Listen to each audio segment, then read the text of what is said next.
嗨，大家好，我是熊猫，欢迎来到我的护肤频道。夏天到啦，又到了大家放假旅游或者是学生党悲催的军训季节啦。那这个时候呢，我们最怕的就是晒伤了，对不对？而且你们有没有觉得啊，这2年的夏天呢，真是越来越晒了，特别容易晒伤。如果你有以下的行为呢，请扣1。第一呢，在晒伤之后，不管3七21，直接用美白精华。第二，在晒伤后，我也不管，反正裸脸不擦护肤品，总归会好的吧。第三呢，就是在泛红的地方用冰块或者是用冰的矿泉水敷脸。第4呢，在晒伤之后也不知道该怎么办，就等它慢慢好。第5，在皮肤脱皮之后呢，就拿手去撕自己的脸皮。你们中了几个呢？不得不说，最后第5个啊，我小时候还真的是干过，说实话，真的挺作死的。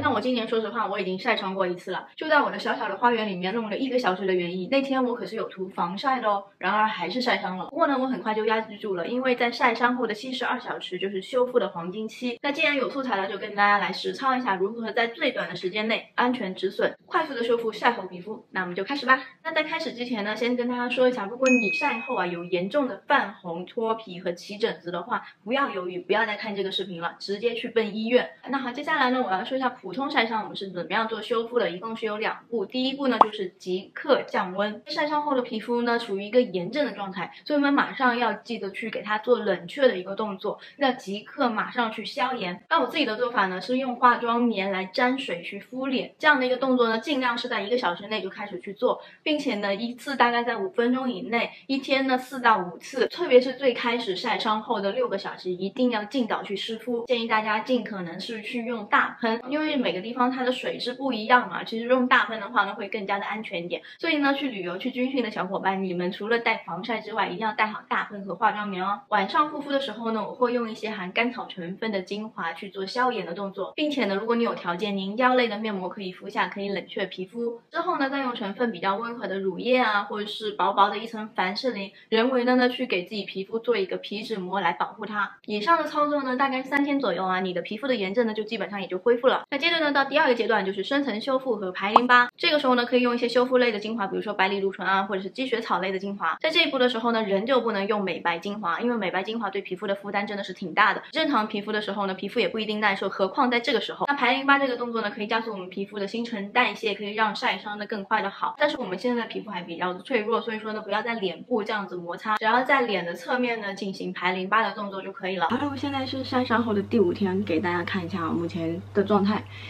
脸部呢其实还是有泛红，不过并没有出现那种外皮组织受损的一个情况，应该再过2天之后应该就会差不多恢复了。好了，那到这里呢就是一整套的流程了。这个操作呢大家记得要收藏一下，如果晒伤的话呢记得打开来看哦。那接下来呢我再说一下这个期间的注意点。首先第一个呢就是美白精华的部分，刚才我讲了一个原因，但其实还有一个原因呢，就是因为我们美白的精华很容易让我们的炎症的期间呢延长，这样会导致我们皮肤会生成更多的黑色素。接下来你就会更加的黑，所以你在晒后不想更黑的话呢，千万不要马上去用美白精华，必须呢在炎症完全消下去之后，大概是在1周以后。那第2呢，湿敷的水一定要不要用冰水，也不要从冰箱里去拿你的面膜来用，也更不要用冰块。晒伤初期呢，我们一定要很小心去避免这种对皮肤的2次伤害。好了，那第3呢，在护肤方面，我们一定要注意的是2点，就是精简和保持皮肤的清爽。那精简部分呢，是尽量只用乳液，或者是做到皮肤的一个基础保湿就可以了。注意啊，这个时候尽量不要用到酒精啊，或者是薄荷成分的护肤品，因为这样子呢也会很刺激。然后洗脸的部分呢，其实完全是可以只用清水。如果你一定要用洗面奶的话呢，记得一定要用那种温和型的洗面奶，但磨砂类啊，或者是果酸类的洗面奶，这个时候完全不能用哦。那清爽呢，是因为在晒伤之后皮肤是不能闷着的，所以呢才会建议大家使用乳液类的产品。但如果你觉得乳液还是太干的话呢，你接下来可以多次的补涂，而不要用一个很闷的护肤品去闷着你自己的皮肤。那第4呢，就说到化妆的部分，化妆就尽量在这个期间就不要化啦。你一定要调气色的话呢，你可以用一些隔离类的产品。然后在这个期间呢，一定不要用卸妆水或者卸妆湿巾，因为这时候摩擦皮肤对皮肤的伤害是很大的。那第5呢，这个期间一定要多喝水，去加速我们的新陈代谢。第6呢，在晒伤期间可以搭配口服维生素 C 或者是一些带维 C 的水果，可以加速我们晒伤后的修复。